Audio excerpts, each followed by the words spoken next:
Hey everyone, it's Ethan or Miss back again for another video today, and welcome back to our Philadelphia Flyers franchise mode.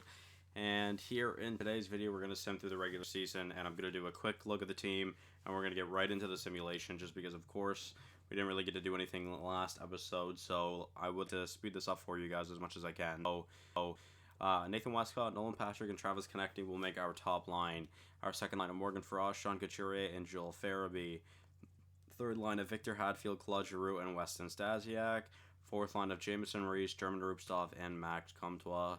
Defensively, Ivan Provorov with Evan Bouchard, Shane Gostisbehere with Phil Myers, and Julius Honka with Jonas Siegenthaler. So, I'm intrigued to see how that decor goes. Probably one of the worst decors we've had throughout this series, but that's okay.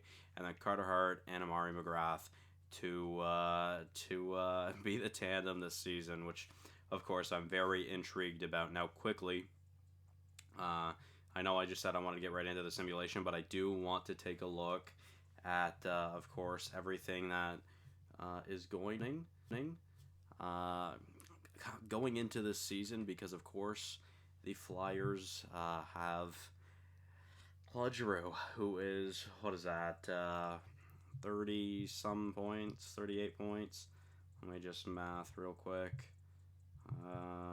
38 assists away, well, 39 assists away from leading the franchise in assists. He'll probably hit 500 career goals this season. He'll definitely hit 1,300 career points. Yeah, I'm excited, guys. I'm really excited. So, let's see what happens. Obviously, he's on the third line, but we'll see. We'll see how we go, or how he does. So, yeah, let's see what we can do. We will sim to December, and we'll see what the team's looking like. Yeah, I am excited because I do think this team is still very good. I think we might be a little bit worse than we have been past seasons. Of course, we've had fucking good teams over the past couple of seasons, but I'm intrigued to see how everything works out this season. Starting off pretty well, though. 5-2-0 isn't a bad start. We'll see how our first 10 games go, though. That's what that'll give us a really good idea, I think, of what this team could be. So 5-4-1 isn't the greatest record, just above 500. We're actually 500 right now, 5-5-1, but we do get a win over Tampa there to bring us back to above 500, but a loss to a very struggling Pittsburgh Penguins there. We're now on a 3-game losing streak. We got a point in one of them at least, but 7-7-2 is not a good record at all. That definitely needs to move up. Like I said, we're only simming the first 2 months, though. Although November, so far being kind to us. Hopefully it continues to be. Yeah, definitely our best month so far. Well, I mean, I'd say probably our best month so far, especially if we get a point here over the Rangers, which we get 2. So, yeah, I'd say November's definitely been the best month of the season so far. Nathan Westcott currently leading the team in points.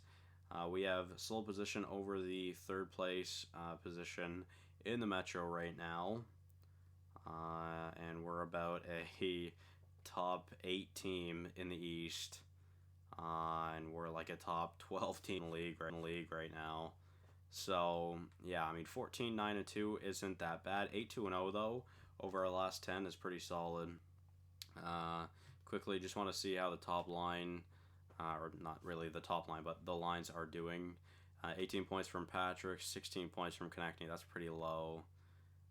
11 from Farabee, 11 from Couturier, and 12 from Frost. 7 from Victor Hadfield, so that's not too bad. I think this is the first time. Oh no, he did play with Toronto a couple seasons ago, but this is his first time playing in the NHL in 4 seasons, and he's already almost at a new career high, so that's good to see. Claude Giroux, with what is that, 11 points to start off this season. I would love 12 points. Rupstov with 5, and Reese with 4. Defensively, Provorov with 11, Bouchard with 15, Ghost with only 3, Myers with 13. I am curious to know how he's doing on the power play, though. So far, already 2 power play points, and it's 2 goals, and it's 2 game-winning goals. Well, I guess it might not be game-winning goals, but it could be. And then Jonas Sigenthaler with 3 points. Not too bad either. Already tied what he did last season, although he didn't play much of last season. We'll see what he can do this season. He will be playing the whole season with us. Elias Honka having a slow start. Of course, he had such a great season last year. Looking to be more close to around that 15-point mark, which, I mean, honestly isn't bad, obviously, but Carter Hart not doing too bad. Amari McGrath still struggling here in the NHL. Yeah, I mean, that could have a factor of something that we will be doing later in the episode regarding the deadline, which we'll see what happens. I'm not sure what's going to happen yet, but I'm going to sim to the day before the deadline. As long as, I mean, if we continue on this pace, I think we'll do the deadline, but we'll see what the team is looking like come that time. About to sim another half of the, or like third of the season essentially. So December has not been nice to us at all. Losing 5 out of the first 7 games. Not a good start, but somehow we're still in third in the division. Thankfully, the rest of the division isn't too strong either. Actually, it is a long division. Only 16 points, was it? 16 points, dividing first and last in the division. So that's pretty crazy. But again, we are still in third. Sorry, but there are a lot of teams very close to us. If we go on a big losing streak, we could most definitely be out of it.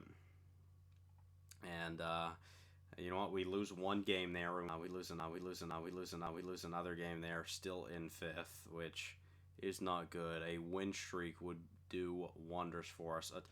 A really decent record right now as well of 27-19-2. Like that's not a bad record at all heading into the All-Star break. But I see we were back up to 3rd for a moment there. Like I said, we need to get on a win streak, and we need to do it now. Yeah. Back-to-back losses. That is not ideal. Make it back-to-back. We need to beat the Rangers here. We do, thankfully. 30-23-3. We get a big win over Calgary as well. Now in a back-to-back. I mean, you guys just need to get points on every single game. That's 5 straight games. That's 6 straight games that we get wins. To come against New York, we lose against New York, but we actually have some breathing room in 3rd place now. And the Rangers, who we just lost to. Wait, let me see. Actually, I think if we had to beat them, we would have been tied with them. Yeah, tied with them. And Morgan Frost currently leading the team in points. No one really even close to a point per game player right now, but we've got a few. We've got a lot of 40-point scores currently. So.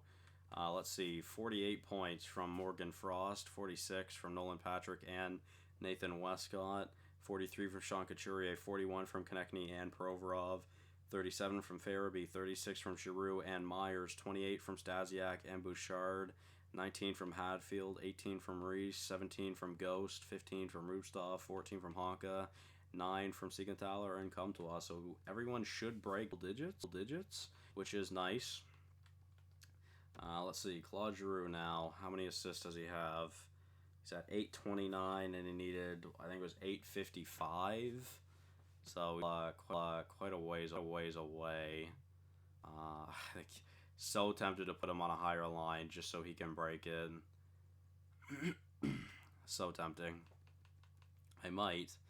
And the goalies, Carter Hart has been bling. Amari McGrath has picked it up though. And he's up to an 83 as well. But Carter Hart has been struggling this season. I honestly want to say it's the lack of our, or the strength in our D-core, to be honest. Our D-core's been the worst it's probably ever been. I do want to see. I just want to take a look because there is a big part of me that really wants to put Claude Giroux on a higher line so he can pass and assist. He needs, what is that? 33 assists, sorry. 23 assists. He'd have to go over a point per game and assist to end off this season, which I don't think he's doing. So yeah, I'm just not gonna change that.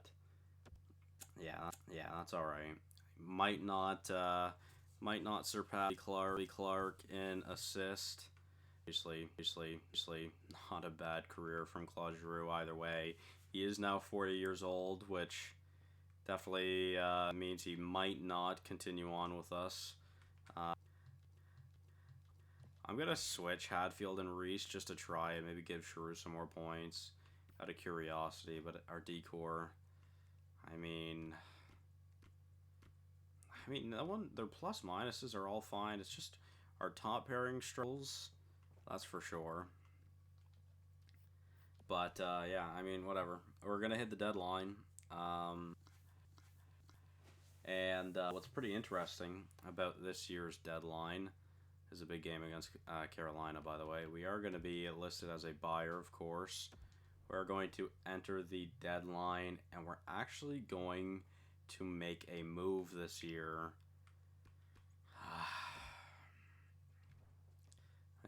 And if you don't know, we're obviously going to look at a goalie.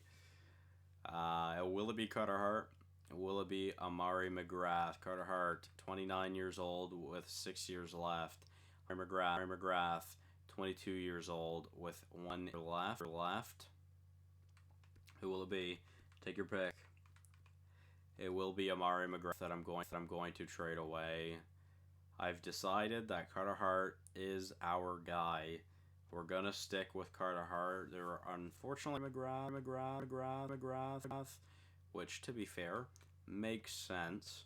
But I'm gonna go look and see what we can maybe find for him, because of course I do want to take a look at teams that actually need a goalie, preferably in the Western Conference. So we'll see who's out there that needs a goalie, because I don't really know what any team looks like nowadays. Calgary could use a goalie, that's for sure. They can most definitely use a goalie. We can come back to Calgary. Carolina is fine. Chicago, I mean, they don't really need a goalie because of Bradley. Colorado needs a backup goalie. Vancouver, Klobuchar, not Vancouver. I don't know why I wanted to say Vancouver. They're fine. Dallas is fine. Detroit could be worse. Edmonton could be worse. Florida, same thing. LA, same thing. Minnesota could use a goalie. That's for sure. Let's see how good Jenkins and Emanen are doing. Emanen is doing quite well.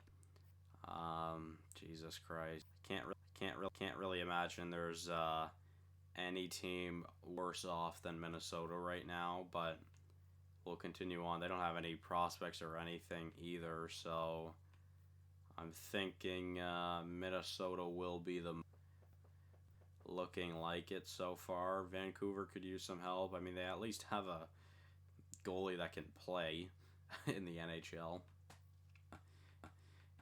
Yeah, we're going to go to Minnesota. We're going to see what's out there for Minnesota. They don't have any prospects. But yeah, I mean, let's see. I'm guessing they're a seller. Yeah. All right, so yeah, they are a seller. They're a very good team, though, in all honesty. And the issue about making a trade here is literally I don't even know who I'm going to be able to get because I have no cap space. Kirill Kaprizov or Mark Rossi, they're both expiring. No, thank you. I do not want Nikita Zaitsev. Back to Minnesota. Yeah, like I said, we have literally no cap space, so I mean, really would have to be a draft pick, but would much rather it not be a draft pick.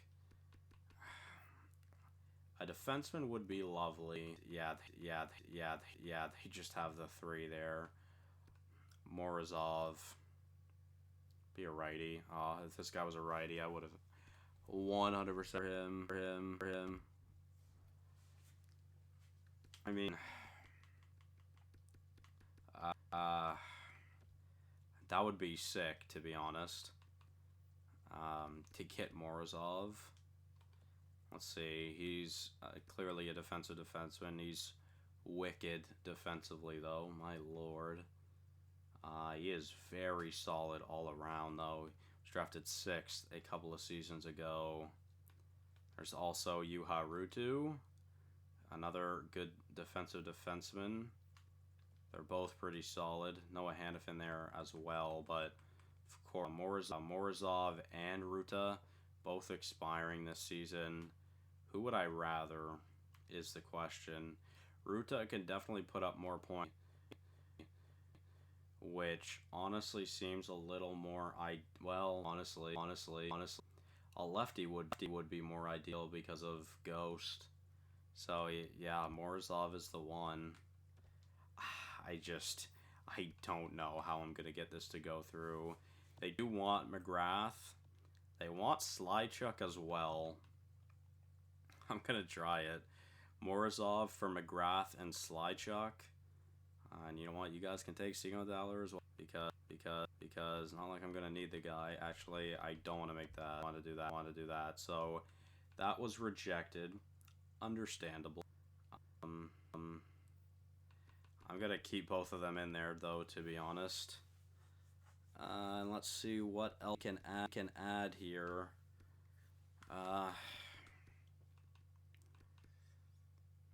Barabal is interesting. I might go for LeBeau, actually. Does that go through? It does not. Alright. We're going to need a low here. What about our second rounder for this draft? That also will not go through. What about our second and third? That also will not go through. What about our second this season and next season? Oh my god.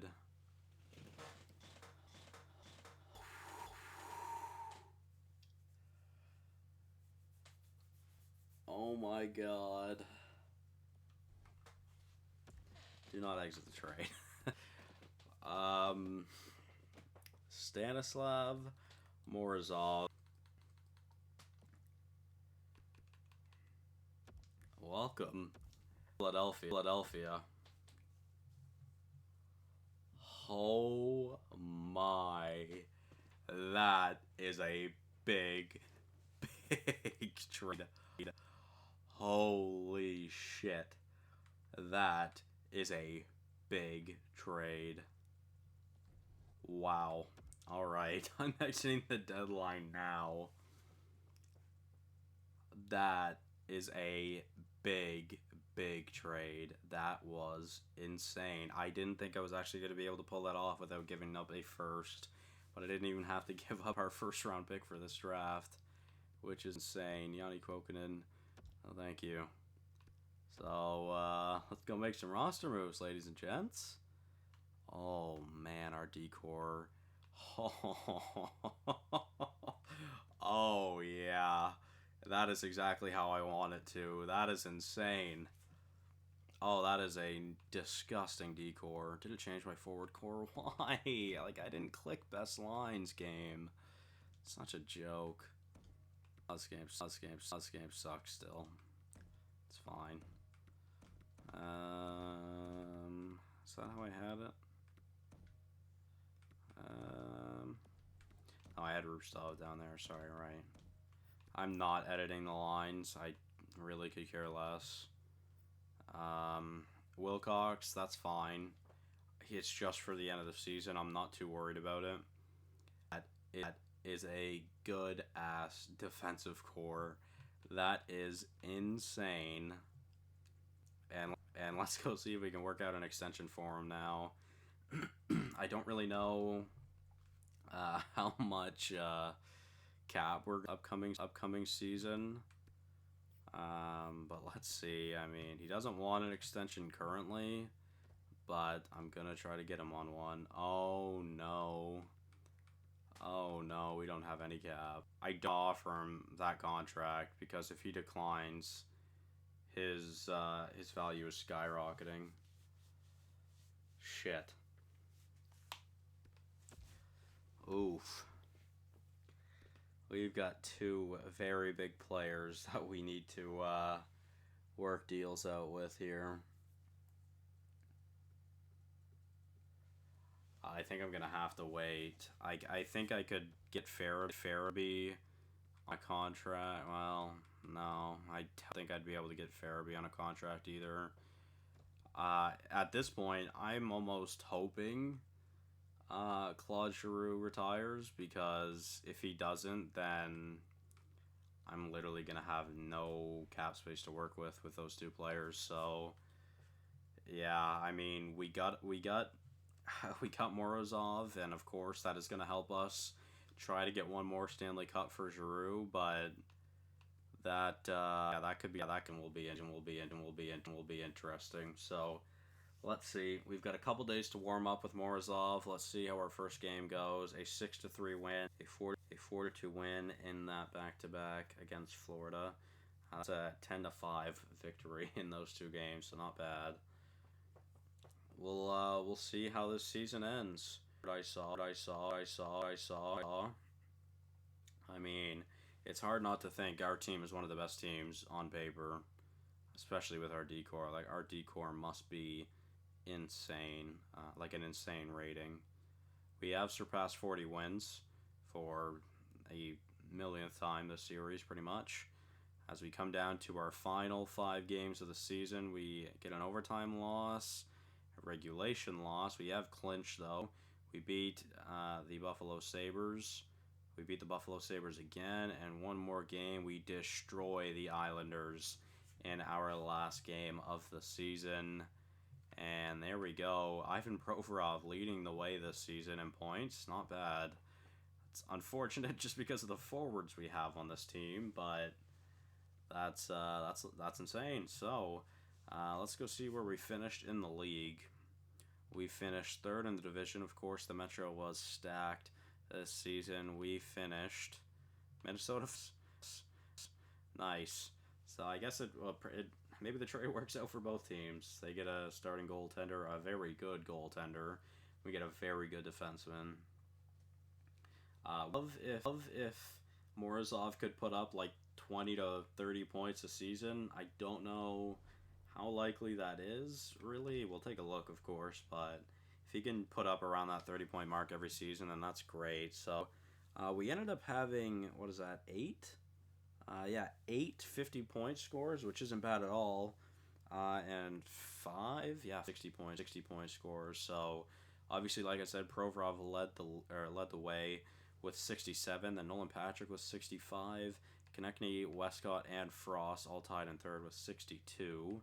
57 for Couturier, 54, 50 from Claude Giroux down to a 79.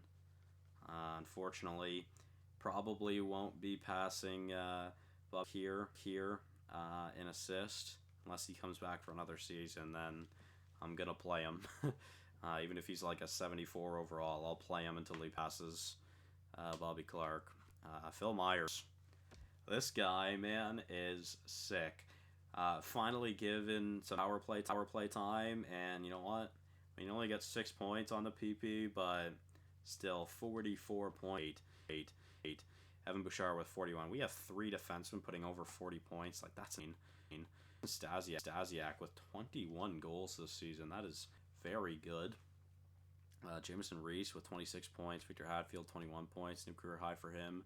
Rupstov and Ghost Anka with 19. Morozov ended up getting 18 points. He had 3 points with us, so that's not too bad.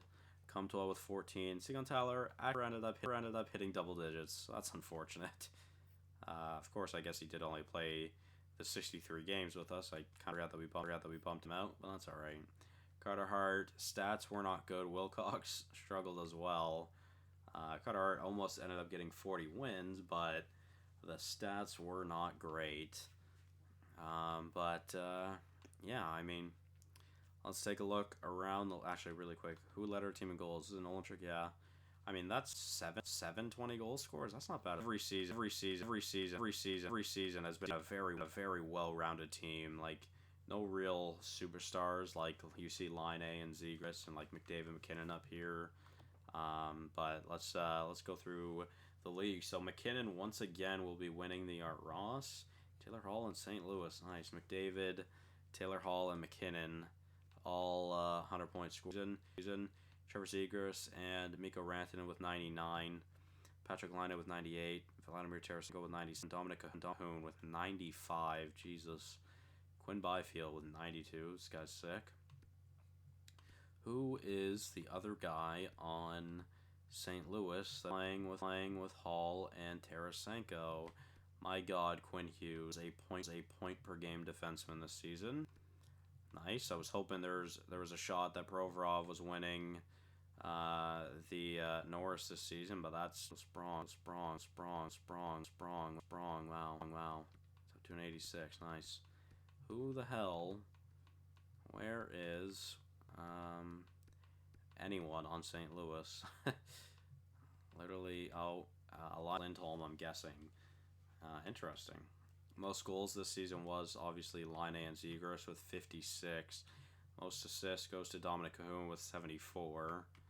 Highest plus mine. I did not mean to back out there, game. We go back. I do want to continue to look at this. Most assists. Oh wait, no, sorry, we just did that. Most or highest plus minus, plus 42 for Jet Wu. My God.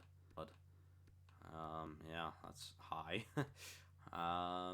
Let's go and take a look at the goalies this season.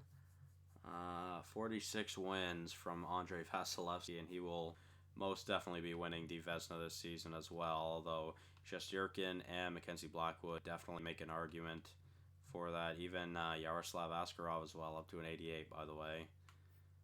Rookie skaters. Oh my God. Kim Brodin, 71 points in his rookie season. Torsten Stromberg with 60. He was a minus 22, though. That's crazy. Who was the best rookie goalie this season? Tucker Tynan. Yep. He's an 83. Nice. Cool. Although maybe it was Bradley. I'd say it was probably Brian Bradley. It's an interesting name. Shout out to any Brians out there. But yeah, I mean that. Well, wait, no. One more thing I do want to check. Let's just see. I do want to take a look around the defenseman, see where Provorov was at. Let's see. So, Quinn Hughes, of course, going to win the Norris this season. Ryan Merkley, not that dumb, and Ivan Provorov, I mean, great. Okay, Andre Miller, wow. My lord. Put up 66 points this season. Jeremy Drysdale only 58 this season compared to Alex Pietrangelo at 38 years old puts up 58 points. Wow. I was really hoping Provorov would be able to take home a Norris this season. Obviously, he had a great year, but I don't think that will be happening. Quinn Hughes loses it. He has the most points by a long shot over Merkley, and he has the highest plus minus out of the top three. I think it's really only between Miller, Provorov, Merkley, and Hughes. And honestly, there's probably more votes towards Miller than there would be Provorov just because of the plus minus. But either way, guys, that will be the end of today's episode. We will be facing the New York Rangers here in the next one. But yeah, thank you guys all so much for watching. Hopefully you did enjoy, and I will see you guys in the next one. Bye-bye.